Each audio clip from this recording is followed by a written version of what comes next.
Okay. All right. So I guess really quickly while I'm on the subject, I just want to tell you about like a compositional tactic that I think might be useful to you. I was actually just talking to a student yesterday during office hours about this, and I inadvertently realized I did this for this track. So this particular track has it's a very simple idea. It's based around, I don't know if can you hear this again? It's just based around these particular chords. It's a really simple chord progression. But I just kind of try to increase the intensity of these three chords as the piece progresses. In fact, near the end of the song, I just simply use the same chords or variations on the same chords, but I layer strings on top.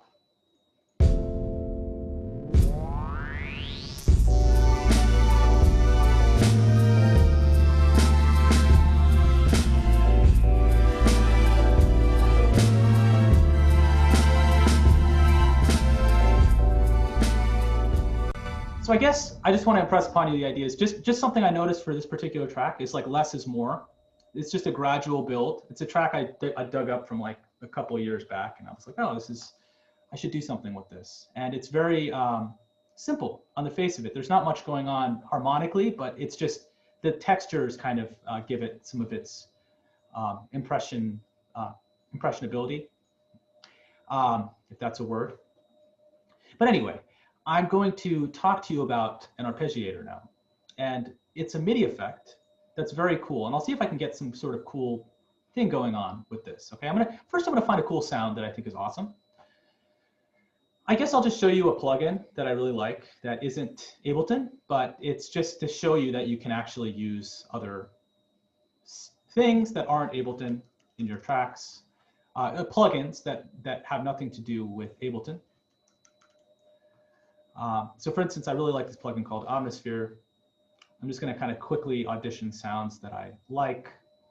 This might be a situation that you're in. You just find particular sounds and this particular interface. I guess I will. Ooh, you know what? What I like about this particular sound is it has certain organizational principles that are useful to me. So for instance, I think, so this particular sound might be cool. I know I've definitely used this sound before, so I'll use this arcade token lead. And what I'm going to do is a MIDI effect, as we've talked about before, processes the MIDI before it enters the device. So what I'm going to do is I'm going to take this MIDI effect, I'm going to go to MIDI effects, and I'm going to go into arpeggiator. And I'm going to drag this on right here. And what an arpeggiator does really simply is if I play a chord,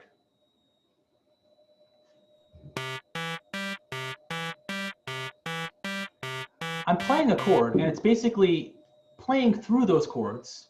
It's distributing those notes of those chords in interesting ways. So for instance, all I'm doing, if I show you the MIDI of what I've just typed in, I'll just type in some MIDI to show you what I'm doing. So, okay, so I'll do this. Okay, I'll do like a D minor chord. Do it up an octave, shift up, I'll go D, F. I'll just make it a D minor 7. Drag this out, and so notice that this is just one particular chord. Like it's sustained, but when the arpeggiator device is processing these MIDI notes, when this arpeggiator device is processing these MIDI notes, it's breaking them up into individual notes, right? And what's cool is you could actually change the rate of that.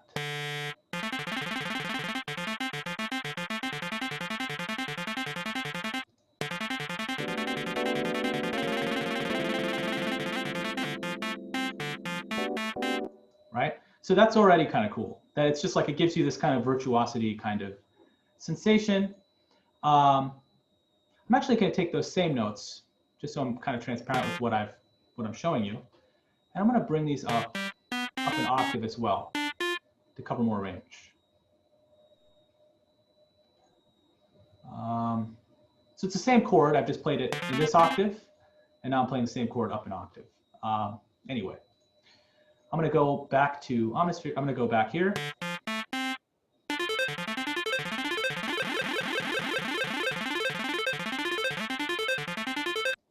It's a sound that you've heard in a lot of tracks. So for instance, I'm going to show you a couple of tracks where you can hear this. Donna Summer's, I Feel Love.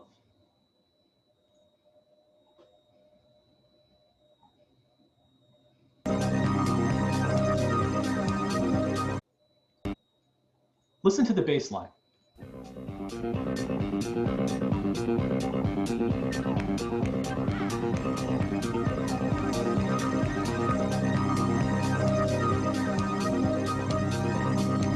The dugga dugga dugga dugga dugga dugga dugga dugga dugga dugga dugga, right?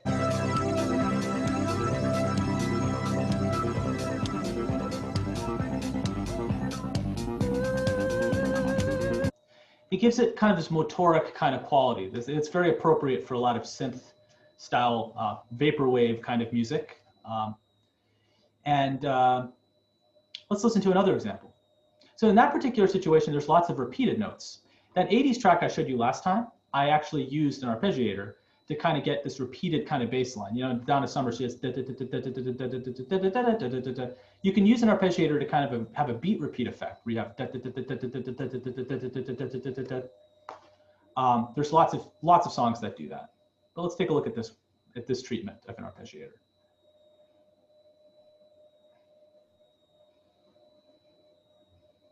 The song is called Arpeggiator.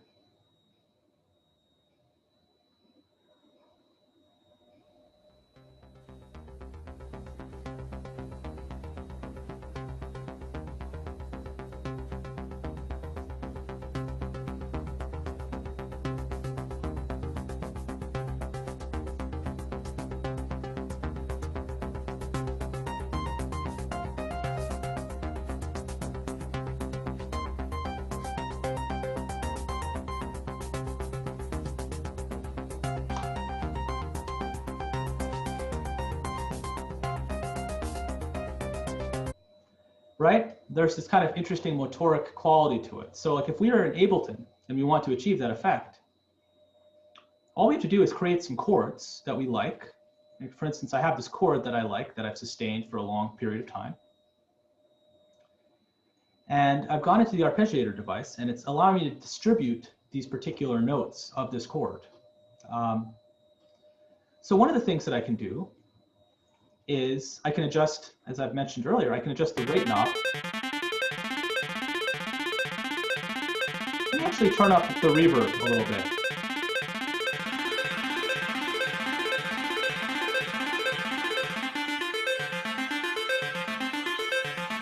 Right?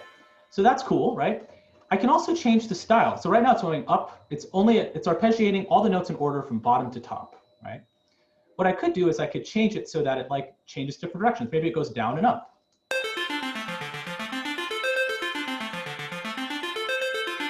Maybe it's random.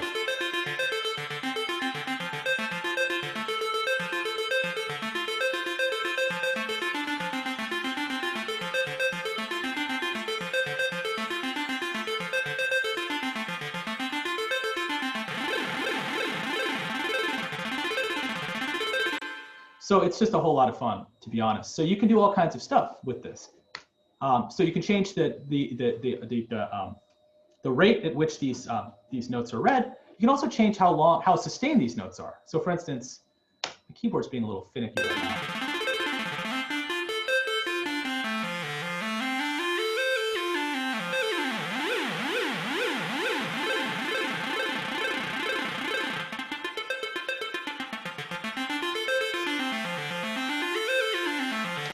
So by changing this gate value, you kind of extend the length of each note to be longer or shorter. So at a really short value, it's nice and plucky. But if you make it higher, it's nice and legato or very connected, right? Right now, repeats are set to infinity, which means that it's just going to keep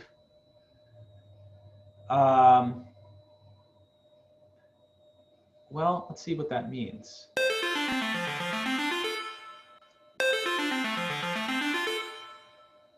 So what this means is that this particular chord, so let's say I have this particular chord that I've played for this duration of time. There's only 1, 2, 3, 4, 5, 6, 7, 8 notes in this chord, right? So if I go to the arpeggiator device and I set repeats to 1, it'll only repeat those notes. It'll only play those notes once. If I set repeats to 2, it'll play those notes twice. And then stop.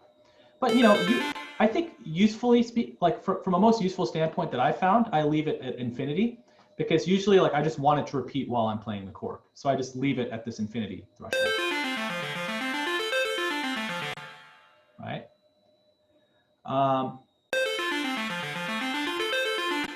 So this is like a very useful device for creating these kind of synth textures. Again, if I just played one note,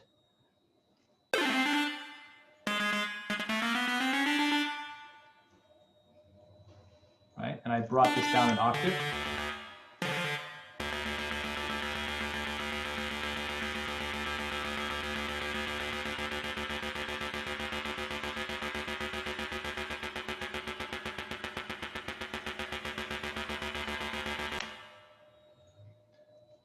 I'll show you an example of that. Probably heard this song. Not ground control to Major Tom, but Major Tom Coming Home.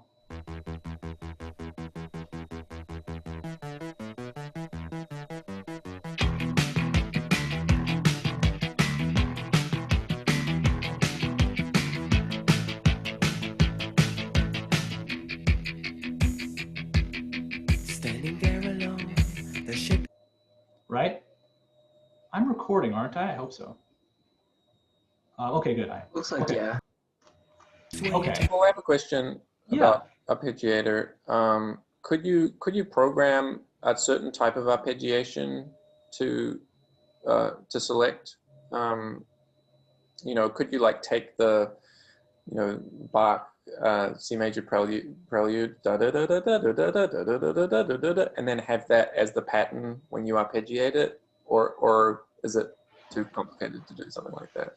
On this device, I think you're restricted to these particular choices. Right, I see. But you can do that with more advanced Abletoning. But yeah, for this device, they give you a certain number of options. But yeah, I guess if you were to get that specific, I would probably, you would have to either use a more complicated device, or you'd have to program it explicitly, to do that figuration. Mm-hmm. But yeah, so there is a lot of interesting stuff to cover on this particular device, but we'll just leave it at this for now, because the arpeggiator device is its own beast. There is some information on the OneNote about this MIDI effect. Rate is covered. This is one of the big three knobs, right? Rate, gate, and repeats. I think these are probably the most important parameters, as well as the style is a very important parameter as well. It's pretty interesting what you can do with this. So keep this in your back pocket. You might find it useful.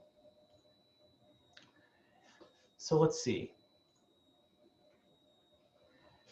So I guess I do want to foreshadow what we are going to talk about next time, which is we're going to start talking about synthesis in the context of sampling, before we start talking about kind of synthesis using sine waves or other types of waves. We're going to talk about it using this device called Simpler. But before we talk about the Simpler device, I just want to quickly talk to you about the drum rack device. I think this is a thing I could show you in a very short amount of time that's worth going over, because we're going to talk about it more over time. By this point in time, you've certainly used a drum rack. You've used it through these kind of preset configurations where you drag in a particular drum rack and voila, right? Remember in class session 2 or 3, there was a student who was like, how do I add my own samples into a drum rack? And there are ways you can do that. So for instance, this drum rack comes pre-populated with all of these samples. Now, just to kind of explain what's going on here, a drum rack, we've talked about device view, right? We've talked about how you can have a device in order to make sound, right? But what's amazing about drum rack is that it's a device, it's a container where you can have multiple devices. So each one of these little cells, which there are 128 of them, can have a separate device. So if I click this particular cell, you actually see a device right here, right? This device is actually a simpler, which is the device that we're going to talk about very shortly, next class or so, right? This device is a simpler as well. And then you go on, and it's no coincidence that these are all simplers because they're very convenient to operate with, and they go hand in hand with a drum rack very well. So if I created an empty drum rack, like you could just literally take a drum rack, this drum rack device right here, and there's nothing in it, right? What I could do is I could populate my own samples. So what happens if I do that? Like, let's say I have a hat. Ooh, that's a nice hat. I'm going to take this hat. I'm going to put it over here. What happened? I dragged and dropped this drum rack, this hat, into this little cell, and a simpler device magically appeared. That is interesting. But what the practical implication of this is that I can just, if this track was soloed, I could play that hat till the cows came home, right? I basically have playability over this particular sound. I could take a kick sound, I could put it over here, right?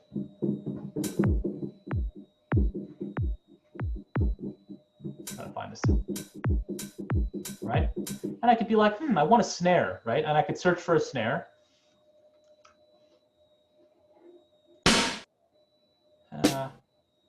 Maybe this.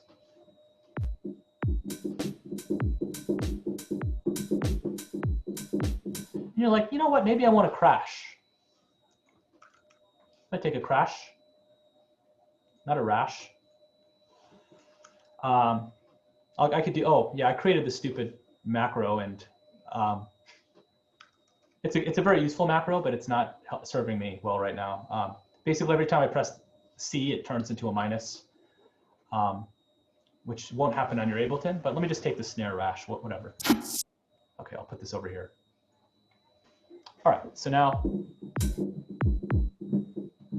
I could play this, right? So in other words, I'm basically creating my own set of samples, and I'm placing these samples in cells, and then if I wanted to, I could still, just like with any drum rack, I could play these particular sounds, right?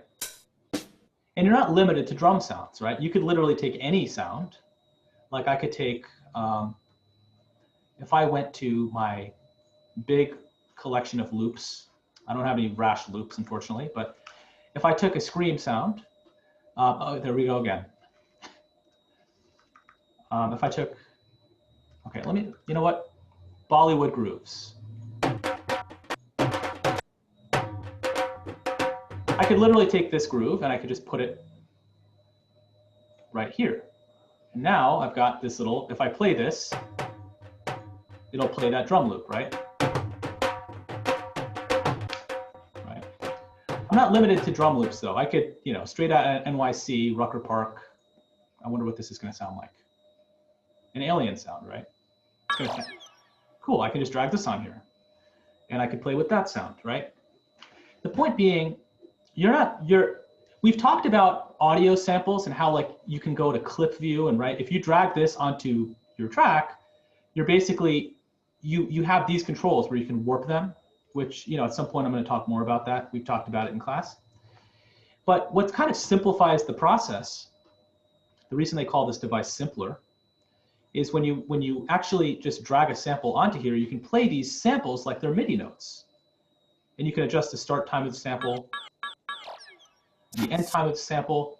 There's a ton of stuff to say about this, but this is sort of a foreshadowing of where we're going to go next. And if you want to kind of get a head start, I do have some stuff on the OneNote about this, but we're getting into sampling and synthesis. And we'll continue to kind of talk about all the stuff we've talked about so far, MIDI devices, audio devices, things like that. But all that stuff will kind of give you a good framework to enhance whatever you're creating through synthesis or sampling. Are there any questions?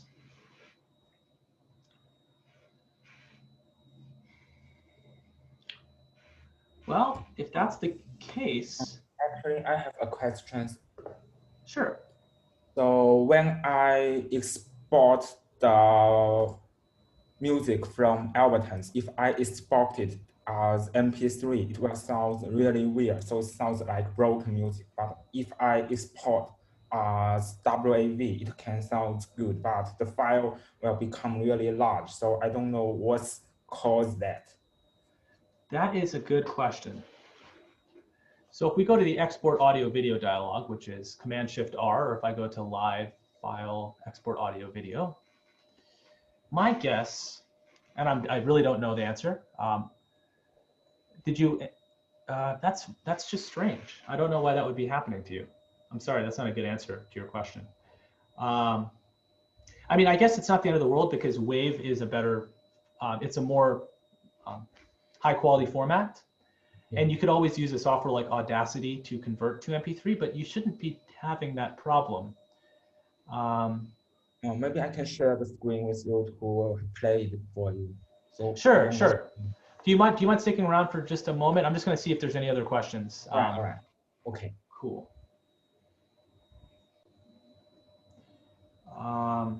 Any other questions? Oh yeah. Yeah, I have a question about sampling or actually just getting sounds from the category side on the left.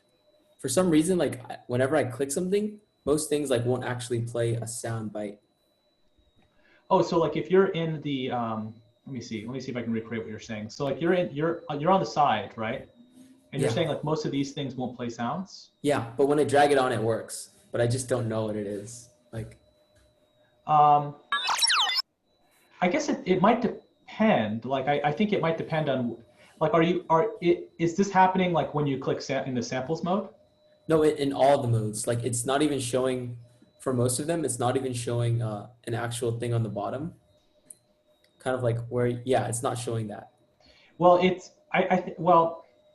I know that this works for samples. I know it. I'll tell you where it doesn't work. So if I went to my audio effects and I went to audio effect, it won't show that. Because because there's no context in which this can give you a preview, like because this is really context dependent. Whereas a sample, it is what you get. Like it's always going to sound like this. Whereas an audio effect, you can't get a preview of it because it depending on what you attach it to, it's going to sound totally different. How about instrumentals and instruments? Am I supposed to be able to hear? Some of them you are. If you go to, like, for instance, are you able to hear them if you try going through? I think you should be able to hear that. Well, I'm not really. Like, I can go under bass, and I can't hear it. Like, where I used to be able to hear it, I can't hear it anymore. Did you happen to change this preview volume? If you go to the very bottom of your Ableton, in the master track, did you change this volume to be lower? Master track? No, it's still at 0. Still at 0? Oh, did you turn off this MIDI preview button? Did you turn off this headphone? Nope, it's on. It's just like for example, when I press the bass, it can actually bring the device down, but there's no like audio sample. Like there's no like waveform next to the blue headphones. So do I just have to like re-download these things? I don't know. You know what? I think we're coming down to the point where there's not many people left. So let me see if there are, before, I'll also get to your question if you don't mind sticking around for just a moment. Is there any other question? Nakul, were we going to meet after this, or should we just meet next Tuesday? I think Alex left. I think meeting next Tuesday is fine because I think it might make more sense because it's like prior to our sections anyway. So we can just plan on meeting next Tuesday. Sounds great. Okay. Awesome. Thanks. Thank you, Chad. Sure. Bye. Bye, Chad. See you, Kishan. See you, everyone. See ya. Okay, let me stop recording.